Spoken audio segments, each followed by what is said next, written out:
গুটি পাপা করে আমি চলে এসেছি একদম ফেমাস রেড মস্কে। এটা হচ্ছে লাল মসজিদ। লাল মসজিদটা হচ্ছে শ্রীলঙ্কার একদম খুব ফেমাস একটা মসজিদ, লাল মসজিদ। আর এই মসজিদটা হচ্ছে এই যে সেই মসজিদ, কাঙ্ক্ষিত সেই মসজিদ। এই মসজিদের এত নাম শুনেছি যে দেখার খুব ইচ্ছা ছিল। এই মসজিদটা পুরোটাই হচ্ছে রেড কালারের, আর এই জন্য এই মসজিদের নাম হচ্ছে লাল মসজিদ, রেড মস্কো। এবং রেড মস্কোটা হচ্ছে এই যে, এবং ভিতরে ঢোকা নিষেধ, যার জন্য ভিতরে যেতে পারছি না। বাট বাহির থেকে অদ্ভুত সুন্দর, অদ্ভুত, জাস্ট অদ্ভুত, যেটা বলার মতো না। এইটা 1908 সালে এটা করা হয়েছিল।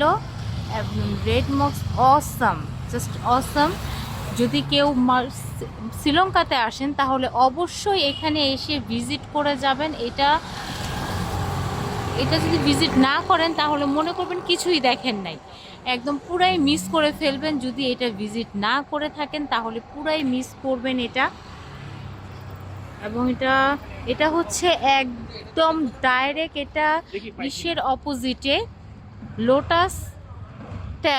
লোটাস টাওয়ারের একদম অপোজিটে, একদম লোটাস টাওয়ার আর এইটা একদম কাছাকাছি।